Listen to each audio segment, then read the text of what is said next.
Hey guys, welcome back to Deep Shift Labs. In this video, I want to teach you the Linux command line. So without further ado, let's get started. Alright, so I know you're here to learn the basics about Linux and the Linux command line and how to use it. And we'll get to all the command line commands and different features and stuff like that shortly. But before we do, we need to understand how the different versions of Linux, the different distributions, the different operating systems, how they're organized and how they are named, just so that many commands that I teach you here still work on your computer. And so Linux basically was started off with the Linux kernel, and that is common in all Linux operating systems, no matter which one you find. If it doesn't have the Linux kernel, it's not a Linux operating system. And on top of that, people have made their own variations. Like if you've ever heard of Ubuntu or Arch or Red Hat Linux or Fedora or Debian, they're all spin-offs that took the Linux kernel, modified it, made it better, made it more interesting, and then started selling it. Now remember, Ubuntu Linux is open source. This means that anyone can take it, make their own modifications, call it their own, and sell it. Which is the great thing about the open source movement is innovation is very easily possible. The other thing that we have to keep in mind of is distros. Distros are distributions, and they're made by many different people. You have hundreds of thousands of distributions available. And most of these are just going to be GUI differences. GUI is graphical user interface. And they're just going to be different changes in the way it looks, the way it functions, but it's not going to change a lot of the system related stuff. That is still going to be your core operating systems. Those are Ubuntu, Debian, Fedora, Arch Linux, Red Hat Linux, stuff like that. And so the one I'm using right now is called Zarin Pro, which is the distribution. It's based off of Ubuntu 2004, which is the LTS version that stands for long-term support. And Ubuntu, then again, is sort of based off of Debian. You can see how this turns into a long chain. The reason this is important, however, is because each different operating system uses their own, well, not all, but most of them. They have their own different package managers, some slight changes in the command line, some custom features, so it's important to keep in mind what operating system you are using, just to make sure that if something does go wrong or if some of the commands that I teach you here don't work, you're able to search it up, because many operating systems do have their own twist to certain things. And again, usually the command line is pretty similar since it's all based off the Linux kernel, but you never know. I have seen operating systems that have quite different command line interfaces and stuff. So now that that's out of the way, let's actually dive into the command line. So another disclaimer I have to give here is I'm using a terminal emulator, which is why my terminal is going to look slightly different. As you can see, there's a bar at the bottom, and some of the coloring is different. And you might not have that. That doesn't mean something is not working. That's my terminal, which is slightly different. But it's still a similar concept. Everything I'll show you is still going to remain the same. So the command line, the actual prompt, is divided into several segments. First, you have the username. In my case, it's Krishna. Then you have @ which is saying, so where is the user Krishna located? Well, it's located on this computer, which is named Krishna HP Pavilion, and then the operating system name Zarin Pro. This whole thing right here that I've highlighted, this is the host name of the device. If you don't know what host name means, don't worry, it doesn't matter. And then you have this tilde, which is in blue. Now, that tilde represents the path you're in right now. So what folder, what directory are you in? Now remember, directory and folder mean the exact same thing. There's no difference. And last but not least, you have this $sign. Now this $sign is what's saying what user you are. So right now, you're a normal level user. You're not an administrator or sudo. And I'll get into sudo more in this video or maybe in the next video, so stay tuned for those. So now that we know where we are and we can extract a lot of information just from this prompt alone, let's now dive into some of the commands. Now the two most important commands are going to be pwd, or actually I should say the three most. Pwd, which stands for print working directory. If you hit enter, you will see we're in /home/Krishna. And then you have cd, which is change directory. And you can change between different directories. We're not going to use this one right now. Let's leave it alone. We'll come back to it. And then you have ls, which stands for list. And if you hit enter, it'll show you all the different folders we have. Now, some of your folder, you might not have some of these folders. I've made my own, and this is my computer, so I've obviously made some changes to it. But you should definitely see some commonalities like desktop, documents, all these things you'd normally see in Windows or Mac, you will see here. Now, I need to explain to you how Linux itself is distributed in several folders, because it's quite important to understand if you're going to understand how paths and stuff like that actually works. So let's go and change our directory, so cd, and let's hit /. Now I'll explain what / means in just a second, and then we will list our directory. So here, what / is basically like C drive if you're a Windows user. It is basically the main partition. And then in the partition, we have several different folders that we've made. Most of these are going to be system level folders, like you have bin, boot, dev, etc, user, var, temp, all these things. And then you have two user directories. You have home, which is for all the non-privileged users. These are the ones that do not have administrator privileges. And then you have Sudo User, which is called root in this case. And we're going to get into both of these a lot later, but for now, let's explore home. So remember, how do we go to home, the folder itself? How do we do it? Well, we use cd, of course. So cd home, hit enter, and voila, we're now in home. And as you can see, this path is constantly changing. It went from /, which is our previous directory, to /home. That's important to remember. Now, if we type ls again, look, now we have another folder. Now this is an empty wasteland, which is great news, but the one folder, the lone soldier that we have here, is Krishna. Now Krishna just so happens to be my username. And indeed, that is the trend. The users are going to be listed here. Every user has their own folder, and that folder contains their documents, their desktop, their downloads, all that stuff. Right now, since I'm the only user of this computer, it just has Krishna. Obviously, you might have more. So let's go back to Krishna. And if you noticed how I was able to instantly type that, if you press tab on your keyboard, Linux will automatically try to autocomplete what you're doing. And I will show you how the autocomplete feature works in just a second. So let's hit enter here, and let's ls again. As you can see, we're back to where we started, except now, if you notice, we have the tilde again. Now what the tilde means is that you're in /home/ whatever username your username is, right? So if you type pwd again, print working directory, as you can see, we are in /home, and then my username happens to be Krishna, so that's where we are. Now, again, about the autocomplete, if you wanted to, for example, cd into some folder, right, but you didn't want to type it all out, you type d, which you know it's documents, and you press tab. Now, if you press tab twice in rapid succession, you will see all the different options you have. So maybe I want to go to download, so I type OW and hit tab, and auto-completed.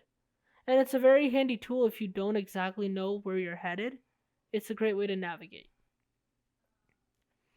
Some other features I would like you to know are clear.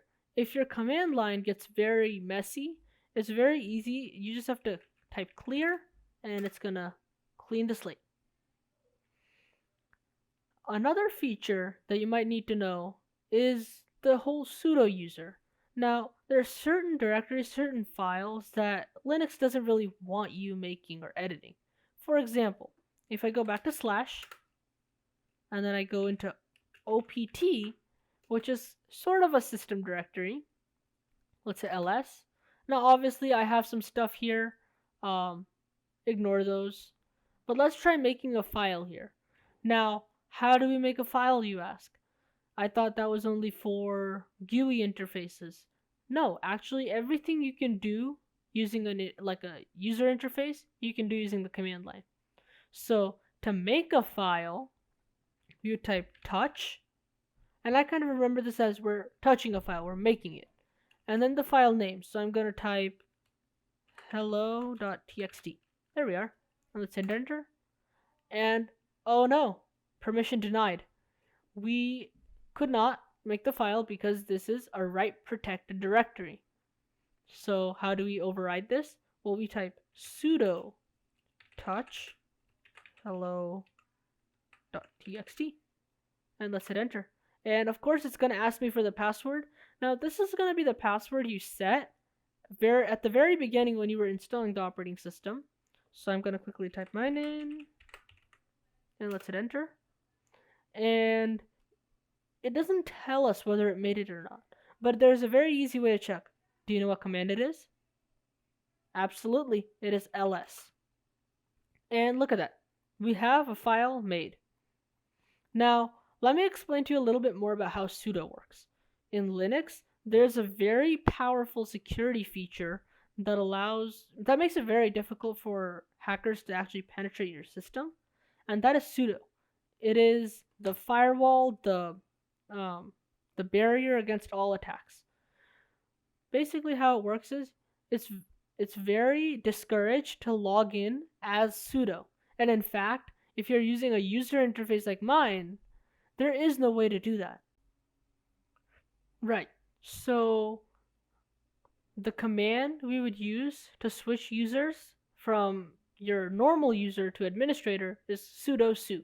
It's a very deadly command, a very powerful command, and we are definitely not doing that in this video, but try it at your own convenience, except just remember, as soon as you type sudo su, you are able to completely delete every single file on your system.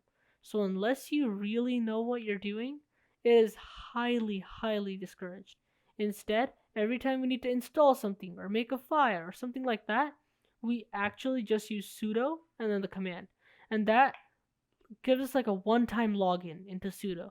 And that session stays for a little bit. It doesn't make you type the password every single time. But it doesn't fully log you in. So in case you almost run a command that deletes your entire system partition, it saves you. But now that we have a file, how do we actually edit it? Well, there are several different editors in Linux. The most common one, the one for all beginners, is nano. So let's type nano hello.txt. And it opens into this little editor, but there's a red flag at the bottom. Now, do you know why that flag occurred? Of course, it's because we didn't use sudo. Remember, if we create a file using sudo, it's going to have the same privileges as its parent folder. So since the parent folder was write protected for normal users, this thing should be expected to be the same. So hit Control X to exit, and let's run the same command using sudo. Now a quick shortcut here, if you type sudo exclamation, it's just going to run sudo, and then exclamation is going to be substituted for the previous command you ran. In this case, it's going to substitute exclamation for nano hello.txt. So if we hit enter, indeed it opens up again, but now we have no error message. So we can type some message like hello YouTube. And now we want to save it. So to save, we first have to write the file to our computer. So to do that, we type Control O for write out. Now it's going to ask you, what name do you want to save the file as? It's automatically going to figure out that the current name of the file is hello.txt, and we can expect to keep it the same, so just hit enter. And now that we've wrote one line, as you can see by the bottom indicator, Now we want to exit. So remember, exit is Control X, and there we are. So now that we've made a file, let's look at how to delete a file. So delete is just rm. Now rm and many of these other commands here as well have many different flags. And flags are just different arguments you can add to make the function do more specialized things. Like you can force remove, recursively remove. In this case, you could install things, delete things, move them to certain directories. It's a very powerful feature. To see all the flags that are available to you for a given command, type the command's base name in, so rm or nano or touch, and then do --help. Now, --help itself is a flag. As you can see, a flag always in Linux will start by 2 dashes or 1 dash. 2 dashes means you're typing out the entire command, like --force remove, like the whole name. Dash is an abbreviation. For example, instead of typing --force remove, they might have abbreviated to -f, which makes it very convenient for us users. So anyway, let's hit enter. And of course, look at that. We have so many different options, and this is just the basic one. If you want to see the whole manual on how to use every single function in this command, you type man and then rm. And here is the complete manual of everything you need to know about this command. So if you hit Q, it'll exit. And you can see that there are many flags like -f, which is the abbreviated form, --force, which is the full form. Same with this. -r and -R are short forms, --recursive, long form, on and on and on. So let's actually try to remove our file. So first let's type ls, make sure it's still there, and the Linux gods didn't magically delete it. And then we type rm, hello, and remember you can hit tab and it'll autocomplete. Let's hit enter. And we get another message. What happened this time? Can you figure it out? Yes, you see the words write protected and you're like, oh no, we forgot to use sudo. And this is quite an easy fix. Now first we have to exit this prompt. So all we do is Control C. Now Control C is your good friend. Control C always means exit. Whatever you're in, it'll exit. If you're running a program, Control C, it'll exit. It is a very easy tool to use instead of trying to close the tab, reopen it, stuff like that. You don't really lose progress quickly. So again, we want to run this with sudo. How do we do that? Sudo ! Hit enter. And again, doesn't tell us anything. But now, if we do ls, hit enter, look, our file is gone. Perfect. Now, let's go back to our home directory and type cd. Now, instead of typing /home/Krishna, there's several ways to do this. You could obviously type /home/Krishna, and that would work. Or you could type tilde, which is the abbreviated form, that would work. But Linux makes it even more convenient for you. If you just type cd and hit enter, it'll automatically assume you want to go back to your home directory. And that is what it did. Now, moving and copying commands is a little bit more convoluted, although not much, and we will get to that in a future video. But in this video, I want to really cover how to install packages using the powerful tool called apt. Apt, or apt as many people call it, is the default package manager for Linux. Now, how do we use it? Well, all we do is we use apt, and remember, --help is your good friend. If you don't remember anything, do that. And you can run this at your own convenience just to experiment, see how this works. And right now I'm going to run a basic installation of something just to show you how the installation process works. So remember, we're installing something. That means it's most likely going to need to put things in system directories.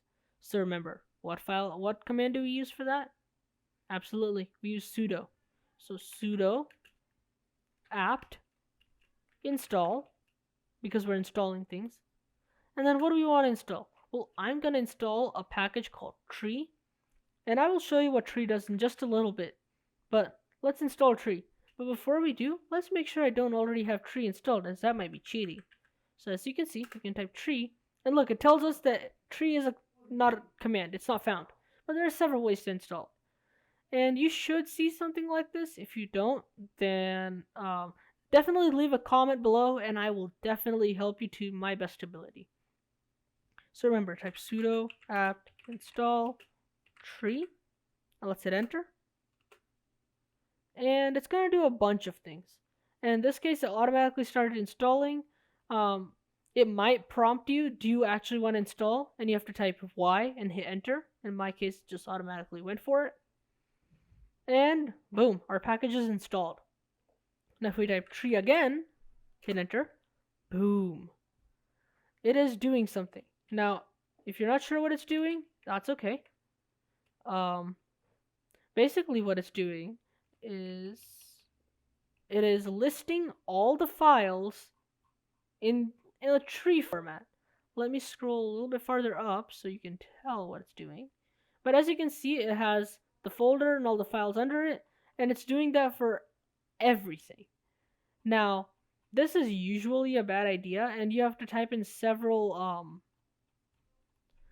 arguments to prevent it from like overloading itself. But if we can just exit this, again, Control C is our good friend, it will stop listing the millions of files I have on my computer. Oh, clear, remember. And this almost concludes our video. Now, since I mentioned APT, I would also like to include how you can update your entire system using APT, because most of your packages are using APT. So APT has a way of updating basically your entire system.